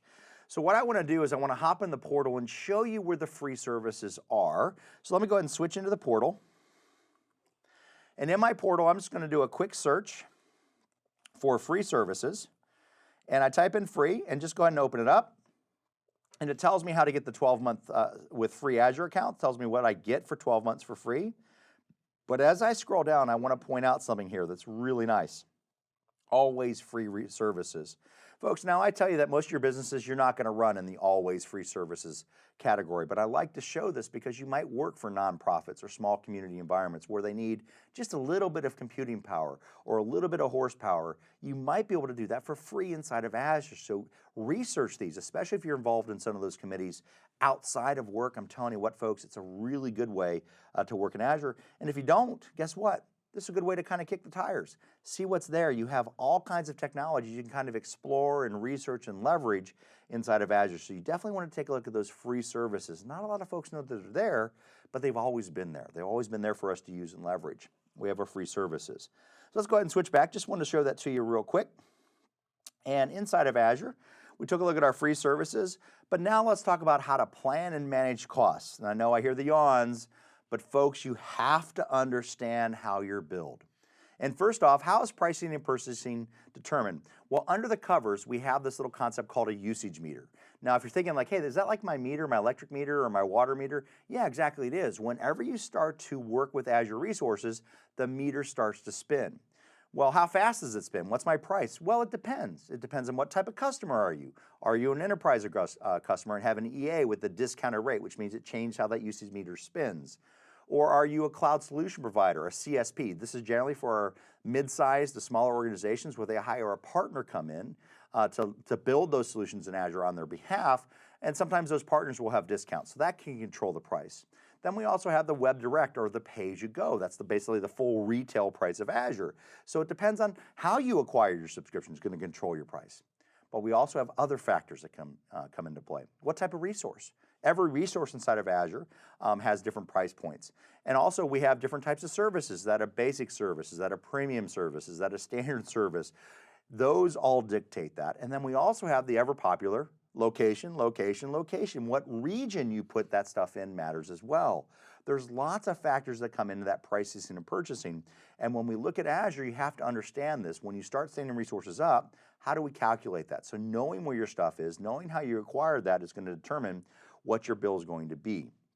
Now we also have charges for zones, and we have different billing zones. Now really, the main reason we have these zones are for bandwidth purposes. We've talked about in some of the modules, modules 2 specifically, we talked about egress traffic charges. When we have charges that go outside, when we have outbound data transfer, it's all dictated by the different zones that we have. And these billing zones control that environment based on that pricing for outbound data transfers. And really, you'll see this in the calculator when you're working with these. And generally speaking, the zones are kind of a higher level abstract for billing, higher than the geographies that we have inside of Azure.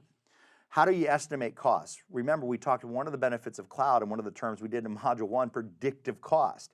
Well, how do I predict my cost? We actually have a pricing calculator that will allow you to come in and see what those price resources. I'm going to show this to you in just a moment so I can show you how it works and how the different pivots and switches and how we can control costs and see what's there. And I'm going to show you how to save a lot of money on a virtual machine without having to change what you actually get.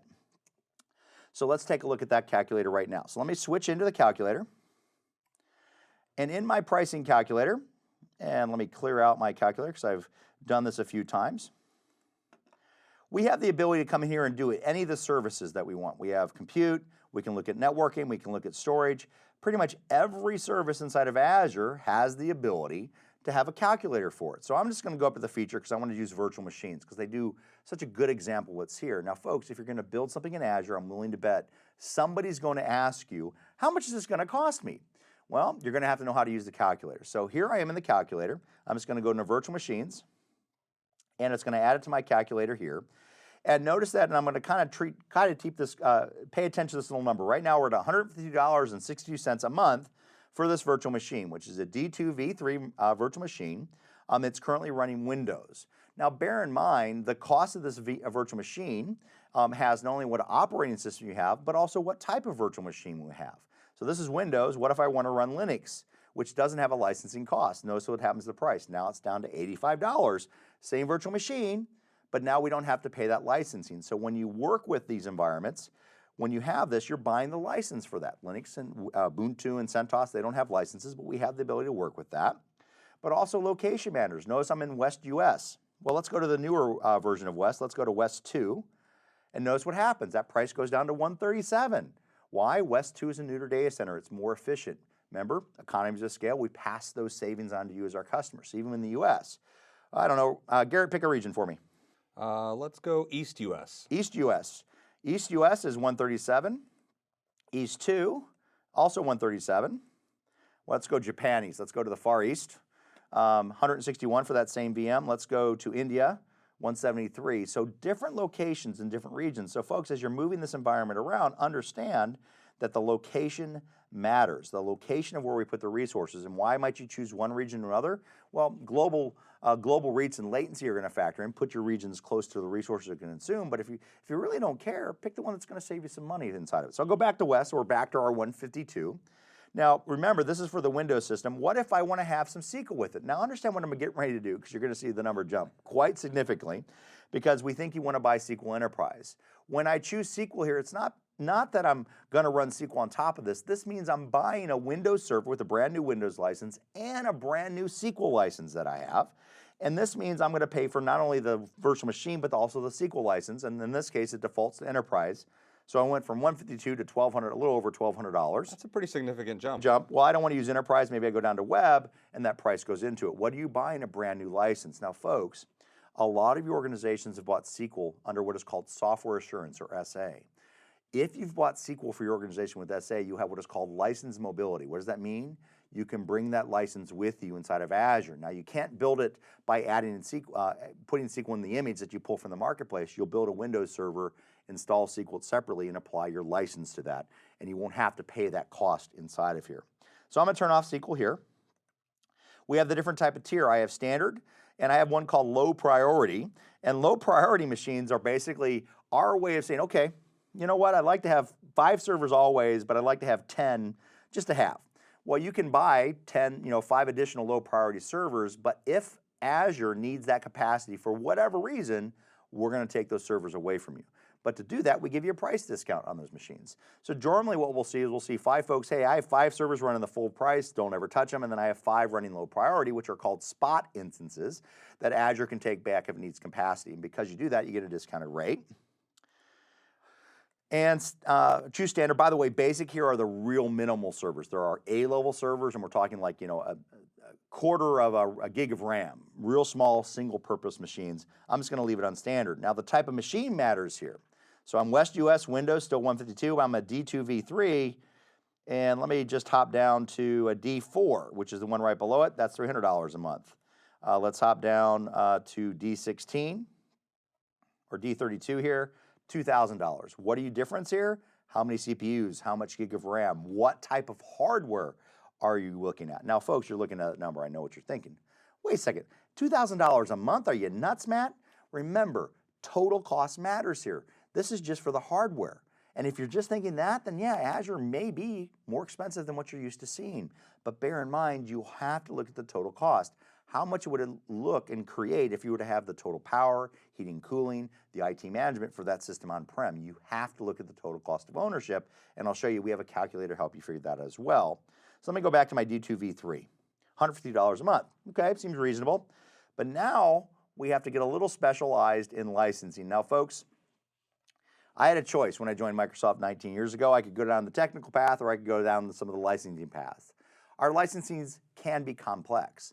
And I'm not asking anybody on this, listening to this, to be a licensing expert, but you want to be smart of how you purchase Azure and what you can do to leverage licenses you may already have, but also how you can prepay some of this. So one of the concepts we have inside of Azure is called a reservation. And what this allows us to do is simply say, you know what, I'm going to prepay for this machine, and I'm going to pay for so many instances of this. So after you've done your proof of concept and say, you know what, the D2 V3 machine that I have can solve my problem, and I need 10 of them. Well, in Azure, you can say, you know what, I'm going to buy 10 of them as a reserve instance, and I'm going to prepay for them for 3 years.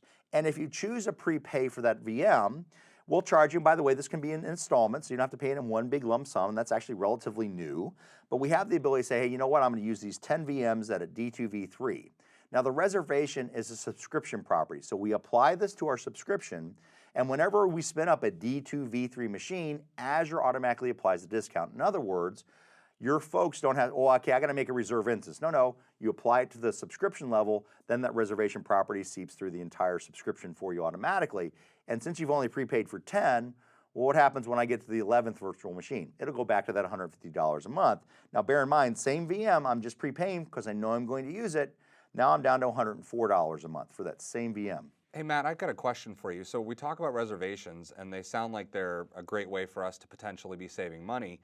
Now, let's say I prepay for a 3-year reservation. That's what you've got selected there. Yep. And I decide I've got this 3 years and I want to prepay for this. But then a year and a half in, I realize that I need to upgrade because I need more powerful virtual machines. Am I locked in for the full 3 years, or is there something I can do there? You absolutely aren't locked into the full 3 years. When you want to upgrade, you can take what you've purchased and apply it to that upgraded price. So we'll give you the new price. It's going to allow you to move that forward. Now, likewise, let's say, hey, you know what? I don't want to prepay and I want to get out of it. There is a bit of a fee to get out of the agreement, but it's not as bad as you have. And there's a really good document, matter of fact, on the calculator that talks about the penalties if you have to move out. But I'll tell you what, when folks have had to do this, it's a very minimal charge. But we do charge you a little bit.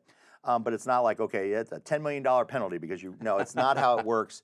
And especially when you want to upgrade those machines, you can do so as well. And you basically take what you've purchased and apply that as a credit essentially inside the environment. But reserve instances, really great way to save money. And folks, you're thinking, oh, Matt is droning on about reserve instances. My personal experience, I saw questions on AZ-900, AZ-103, AZ-300, and AZ-301. Folks, you will be tested on this, because sometimes our exam questions will always have a qualifier at the end of the questions. And you're going to see two qualifiers. Just exam tip for a moment here. Indulge me, folks. I hope you don't mind. Take a break from pricing for a moment. When you have exam questions, we're going to give you some kind of qualifier at the end of a question that's going to help you distinguish the right and wrong answers. And two of the most common qualifiers you'll most likely see on your exams, at least what I've seen on mine, you're going to give you a scenario, it's going to give you a solution, and it's going to say, choose the option that is the least administrative effort. In other words, which one is the easiest to do? And it's going to give you 4 different options, and one might be 5 steps, one might be 20 steps. Well, what's easier to do? The 5 steps, all right? Then you're going to have another option that says, of all these solutions, which one is the most cost effective? And you might see reservations in there. You might see hybrid benefit, which I'm getting ready to show you. Understand how you can save money, but more importantly, folks, real life, folks are going to ask you, wait a second, man, you're running this, Garrett, it's 150, can you save money? Is there any way you can lower the cost? Well, yes, I can. And these are how we can do things. So be smart enough about your licensing. Know how to talk to your purchasing department to understand what your company's always purchased. Now I'm getting ready to show you something that might flip your brain. Remember, $150 a month is what we started at. We're down to 100 by just prepaying, 104.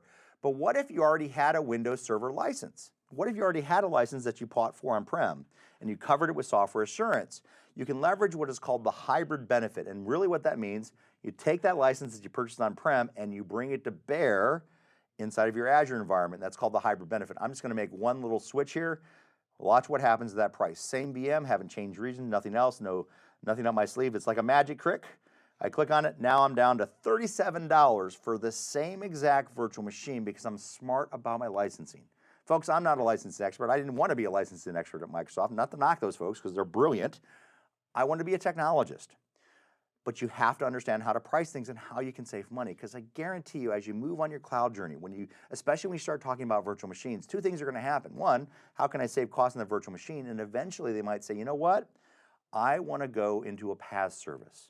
Most of our PaaS services are going to be less expensive than virtual machines. So there's lots of ways to save money. You got to be smart about licensing, as well as what service you use to leverage it. So same system that we're here. Now I want to show you a trick. And I'm going to show you a trick here for real life inside of it. Now, when I scroll all the way down to my calculator here, we have this option that says licensing program. It says Microsoft Online Services Agreement. That's pretty much the pay-as-you-go full retail pricing that we have for this. But if you have an enterprise agreement or another agreement with us as a company, how do you get what that pricing is? One little quick trick. So all I'm going to do is up here in the right-hand corner, just sign in. And I'm going to go ahead and sign in with my Microsoft credentials, and it actually auto signs in for me. And I'm going to scroll all the way back down to my calculator. And now notice at the bottom of this list, it says Microsoft Online Services Agreement. Now it says EA Agreement. So I can actually say EA, and I won't be able to fully show this, but it's there, and select my EA agreement for my customer or whatever I have. And what will happen to this calculator, some kind of magical, it'll put your EA pricing inside of it. And then, because we're Microsoft, we don't have EA agreements, obviously reasons, but where you can get your real pricing. Now, when you're in your portal inside your subscriptions for your company, any price you see inside the portal will be reflective of your enterprise agreement. But you can use the calculator to get that real pricing as well, which is a little trick by simply signing into that calculator to work with it. So let me switch back. Oh, actually, you know why I'm here? We're not going to switch back. I just want to cover the total cost of ownership calculator real quick. Now, the calculator just showed you a pretty easy exercise. Put some stuff in, tell you how much you want, gives you a price. This is not one of those tools. The TCO calculator is basically our pizza as a service. How much does it really cost to make pizza at home? How much does it cost? How much does my oven cost? How much does it cost for my time and labor? How much does it cost for cleanup? All that stuff. We have that ability to do that from an Azure perspective. And we can look at what servers we want to move, what databases we want to move, what storage we want to move, what our networking consumption is. We can put this all into the calculator to help us get a total cost of ownership. And the other thing that we can do, if I go to the next step in the calculator, we can also factor in our different costs. Do we have software assurance? Do we have geo-redundant storage? Do we have virtual machines? What's our electricity cost? What's our storage cost? What's our IT labor cost? We have all these assumptions built into the tool. Now, folks, the only thing I'll ask, if you use the TCO tool, one, be patient. It's going to take some time to build everything in here, but also be open and honest with this tool. The data you put in here, now you're seeing all those other costs associated with running a data center. And at the very end of this tool, when it's done, it's going to spit out a report that's going to show you this is how much it costs to run on-prem those solutions, and this is how much it's going to cost and how much you can save by running them inside of Azure. And so we have that total cost of ownership. And whenever I see this, I'm thinking of pizza and how much it costs to clean the dishes and do everything we eat home. As Garrett says, if you cook, you don't have to clean. How do we factor those costs in when we start talking about data? Because when you look at that big machine where it was, what, $2,000 a month, understand that even on-prem, there's a lot of additional costs, and this tool is designed to help calculate that for you. So let me go ahead and switch back into our slides and finish off with some of the other things we have in the calculator.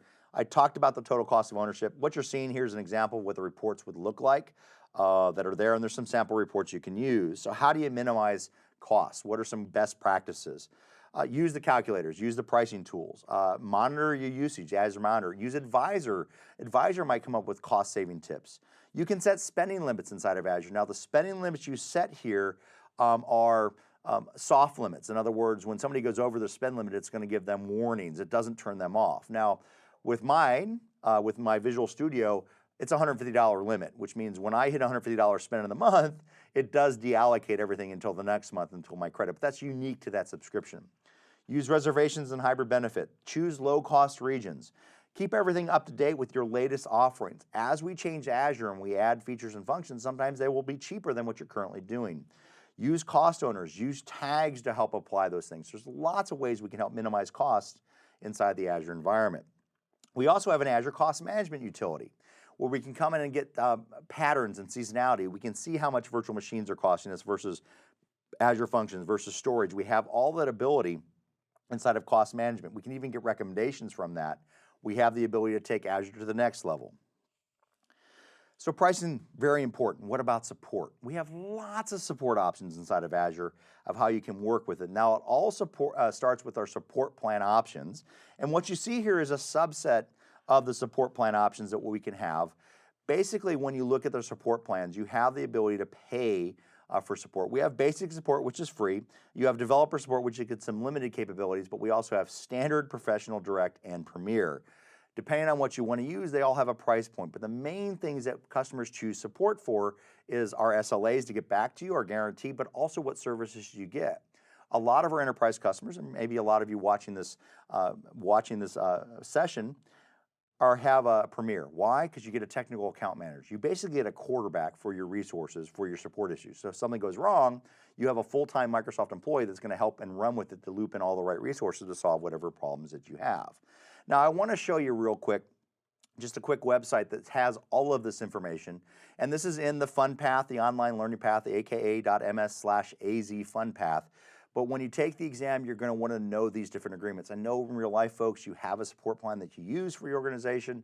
For the exam, you're going to be tested across the broad set of this. And so there's actually a website you can go to that has all of our support plans for you to use and leverage. And if you take a look at the website, you can see a lot of nuances between what the technical support is, what the response rates are, what the different severity is. We have all this up on the websites. If you go to azure.microsoft.com/support plans, you will find that, and you have the different costs that are here. Now notice for the Premier, it says contact us. You have to have an enterprise agreement to have a Premier contract. They're fairly expensive, but once again, if your business is relying on Azure, it's great to have Microsoft in your corner if something does go wrong inside the environment. So understand these plans. Folks, just from the exam standpoint, you will be asked about these. Just review this table, understand what's available to you. In real life, if you have mission critical applications inside of Azure, guess what? you're going to use Premier to work with that environment. So let me go back into the slides real quick. We also have alternative support channels. We have our MSDN Azure forums, we have Stack Overflow, we have Server Fault, we have a general feedback channel. We also have a Twitter channel. Now, I heard a chuckle. I heard a chuckle all the way across. Everybody listen to me. Twitter really matter? Are you serious? At Azure Support. Now, folks, I cannot stress to you, you have full-time Microsoft employees on this channel. You have community members, which are called Microsoft Valuable Professionals on this channel. What I'm trying to tell you is just don't make fun of it because it's Twitter. You have 400 level experts on these channels. And even in some cases, from the Microsoft perspective, our employees have to be on the channel to help support our customers in this way. So you have very, very smart people here asking questions. So don't look at this going, hey, it's Twitter, it's just gonna be community advice. No, chances are you're gonna have a full-time Microsoft employee that's deep in whatever you're asking, answering your question at a 400 level depth for free because it's inside of Twitter. Now, I don't know if I'd run a business on it, but folks, the folks there are the same folks you might get through Premiers, through other agreements that are available to you. There's not always there for you. There's no SLA and how quick they'll respond to the Twitter, but it's definitely something we want to look at inside of Azure. We also have a knowledge center where you can query our knowledge center looking for different help, looking for virtual machines. A lot of documentation's up there. A lot of known issues might be up there, kind of like the old TechNet event center, where if you had an event ID, you could put it in there and get an idea of what it's going to be. We have a knowledge center where you can go and get help. It's a searchable database. But we also have the ability to open a support request. Now let's have some fun with this. Now, if Azure's behaving properly, let me show you how we open a support request, but more importantly, let me show you some of the things that Azure does on our behalf. So I'm gonna hop back into my portal here, and I'm gonna go all the way down to the bottom and choose Help and Support. Now, I'm gonna start the story here, how I open a support request, but I wanna show you a little trick. And I'm gonna come back to the screen. If I go into my virtual machines, and I go into one of my virtual machines, like FunVM2, and I scroll all the way down, I also have a new support request. The great thing about this, when I go here, it automatically fills in the context where I'm at. So it says, hey, you're running a virtual machine, running Windows, it's called FunVM2. It's already started to fill in the help and request tool for me. So I don't have to do it. By the way, pretty much everywhere inside of Azure, that new support request is available to you, so you can save some time if you know you're having problems with a specific resource. Now I want to take you kind of the long way so I can show you what this looks like from the get-go. So I'm going to go and scroll back down and go back into Help and Support. And they give us our community. There's our Twitter channel. We can access it right from the portal. I'm going to simply say New Support Request. It's going to say, what's your issue? Is it technical, billing, what's going on? We'll say this is technical. It's going to ask what subscription I'm going to have. It's also going to select a service. I'm having a problem with a virtual machine running Windows. It's going to say what resource. I'm having trouble with the RBAC test VM. In other words, won't connect. What's my problem type? Cannot connect to my VM.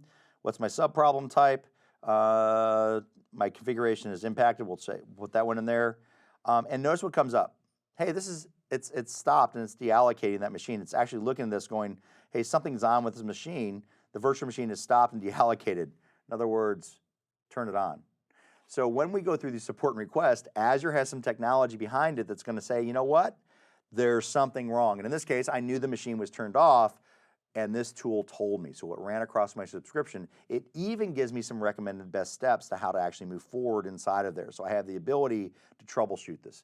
I chose this machine purposely because it is turned off. It's going to get those high-level basics, but this may not be enough for you. If I go next to details, this is where it comes in. You see my subscription. Hey, look, hey, why don't you call somebody and pay for a plan? If you have a Premier agreement and you have a technical account manager, what'll happen from here is it'll actually open up the rest of the support request details. You'll fill in some information, and the technical account manager will get that request and then run for it. Most likely you're going to get a phone call, depending on the severity, usually within a few minutes, I think guaranteed within an hour, you'll hear from somebody at Microsoft and you'll start quarterbacking and solving whatever that problem is. So knowing how to open a support and request is very important to our Azure environment. It's very important for you as a customer to help. How do you get help? If something breaks, how do you work inside of it? How do you actually deal with those issues? And if you don't have a Premier agreement, you have ways to get plans, pay for support instance, so you can help get resolution to whatever problem. And I hope you don't have any problems, but if you do, there's a lot of help here, a lot of free help. And if you have to go pay for somebody, it's fairly reasonable when we take a look at the support issues that you might have to pay for. So let me go ahead and switch back in, and let's finish up some of the other topics inside of this module that are here, and let's talk about service level agreements. Every Azure service inside of your subscriptions have service level agreements. Now, with the exception of virtual machines where you have to configure them in certain ways or use availability sets or availability zones, you have service level agreements. And all this basically means is, you know what? We define how much guaranteed uptime you have for a product, and if we as a company don't meet that requirement, we're going to pay you back a credit. They're financially backed service level agreements, but it talks about how we define how things are going to be performant for you. So when you have outages, how do we give you credits to say that? And trust me, here at Microsoft, we hate outages just as much as you do, and we work really hard to resolve them. And how do we work with that, or how do we help meet those requirements? So first off, understand what we mean by service level agreements. It's measured in uptime, and every Microsoft product has anywhere between 3 nines to 4 nines on the average of uptime. What does that mean? Well, if you're 3 nines, that means downtime per month is 43 minutes. Downtime for an entire year at worst would be 8 hours. If we don't adhere to that, you get credits based on that service.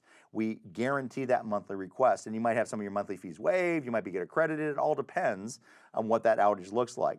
Now, some resources inside of Azure, guess what? We have different service level agreements on how you configure it. So Cosmos database, for example, if you configure it in a certain read-only perspective, you can get up to 5 nines.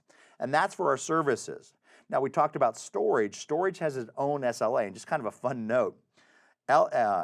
Locally redundant storage, LRS, 9 nines by default, and GRS, the last time I checked, 16 nines of availability. So we have different availability levels in our different areas of Azure. Now the challenge becomes is when you start working with multiple Azure services that have different SLAs. So as the writing of this slide, we had an SLA for the app services, which is 3.5 nines, and Azure SQL Database had 4 nines. How do you calculate what the actual service level agreement is? You calculate it by multiplying the two percentages together, and you come up with what's called a composite SLA. It is always going to be lower than the lowest composite, and the reason being is we have to factor in multiple points of failure here. We could have a failure at the web app, which impacts the SLA for SQL, and vice versa. So we have to be able to calculate it. And that would be what we'd have to adhere to as Microsoft for the SLA for that solution. Now, why do I show you this? Because you have to understand how to calculate it. You have to understand how it works with it. If you get a question like this on any of your exams, and just a general broad statement, if you get a question on any of your exams that requires you to do math, you do not have to do it in your brain. You'll be provided the Microsoft calculator to solve that problem. If you get this question on your exam, you simply multiply the two percentages together, and it'll give you the resulting percentage. And they just show you on the slide here, take it down to the decimal points, and it'll tell you what that actual percentage is. But understand we have those composite SLAs to help factor in the multiple points of failure. Application SLAs, when you start building those requirements, designed for resilience availability, you determine the SLA based on what those application needs are going to be. Look at the metrics behind that application. How long does it take to recover, or how long do we tolerate failures? If you have recovery inside of that, what's our RPO, recovery point objective? What's our RTO, recovery time objective? How long do we bring these things back? So when you start looking at your applications, you have to look at a lot of factors. Like, for example, we had the app services and the SQL database. Well, is there a way we can choose another service that has an higher SLA than app services to do the same thing? These are questions you ask when you start architecting solutions inside of Azure, and then you build to those availability requirements. And when you look at things like virtual machines, by simply putting things in availability zone, you get 4 nines guaranteed SLA for those virtual machines that are in that availability zone. So we have all kinds of ways to do that. One of the last topics we're going to get into is service lifecycle management. When we take a look at all our products inside of our service lifecycle, we have 3 big stages. And along those stages, we have different costs and different SLA and support will come to bear. We have private preview. Private preview, very simply much, product is being reviewed by the product group. Generally, it's an invite only. We're looking for a very specific type of customer doing a very specific type of scenario with whatever feature. Now, if that feature survives through private preview, it goes to public preview, where customers then can open and test it. Remember, and we talked about this, I believe, in Module 2, when you're in preview products, do not put production stuff, do not put production stuff, do not put production stuff in preview. Friends don't let friends put stuff in production in preview. Hey, Matt? Yes? Should I put my production workload in preview? No. Oh, okay.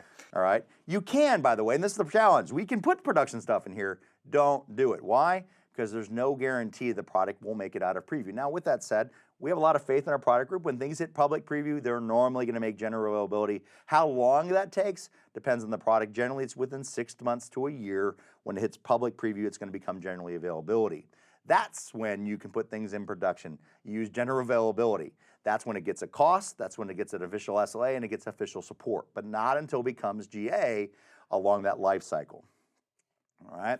So you also have the ability, we change our portal often, and this is a challenge for Garrett and his team and for myself, is that we do live demonstrations. And so I never know what the portal is going to look like, but I can look at a preview of the portal. Everybody, customers, you have the ability, if you go to preview.portal.azure.com, guess what? You can get a preview portal experience. Now, it's a little flaky every now and again. You might have some refreshes where you have to work with it, but we're trying to navigate and give you the best experience. You have an ability to get feedback in a forum. You also have to report a bug. Say, hey, look, we're having an issue with this particular portal. We can give feedback back to the product group to design a better portal experience for you. And I will tell you, folks, I have seen so many wonderful changes from the initial Azure portal to where we're at today. They really want to make the experience easy and intuitive, and you can kind of see what we're working on by going to Preview Portal. You have the ability to work with it, and it'll be on your production environment. Now, quite frankly, if you're really doing everything day to day and you need to be there, don't use the Preview Portal. It's something if you want to test and kind of explore, but if you're trying to really do stuff inside of Azure, go to the real portal, portal.azure.com, because it's going to be that full functionality. You don't have to worry about any potential bugs that are going to be there. We also publish our, not only can you look at the preview of our portal, you can look at the roadmap of our products. You have the ability to get into our roadmap and see what we're working on. Now, when you go into our roadmap, it'll show you what features we have currently in preview, what are in private preview, what features we've deprecated. In other words, sometimes when a new feature comes out in Azure, we're going to pull its old feature out. We're going to let you know that. We have the ability to look at the roadmap. You can do a quick search on the internet and do a search for the roadmap. You can look at all the data that's there. Now, the one thing I will prepare you for when you go to the roadmap, don't expect dates. We very rarely will tell you what the dates are for the resources. We're going to tell you, hey, here's the new feature we're working on. Here's why we're working on it. Here's if it's a public preview or private preview, here's where you can possibly sign up and go inside of it. So you can monitor those resources and work with it. So as you can see, even though we focused on the updates and you can see what's there, there's a lot to do with pricing and support. And folks, in real life, you may not do a lot of this, but know the calculator. If you do work in the community, know how to get the free service inside of Azure. Know what's there and know how to purchase. Be a little smart about licensing when you start having those costs inside of Azure. But for your exam, folks, there's a lot of memorization here. Know the support plans. Know the different way we can acquire Azure. Know the different tools we can use to control Azure costs, from reservations to hybrid benefit as an example. So when you get ready to take your exams, Module 4 is pretty important, and really, it is part of fundamental. How do we price and support our stuff? We have to know this at a real high level, but when you get in your exams, just a little bit of memorization here goes a long, long way. And that brings us to the end of Module 4. Thank you all for joining us over the last 2 days to learn about Azure fundamentals. Today, we covered Module 3, discussing security, privacy, compliance, and trust, and then we finished with Module 4, where we talked about Azure pricing and support options. Congratulations to you. You made it through both days with us, and you've officially completed this course. We wish you good luck on your exams and happy studying.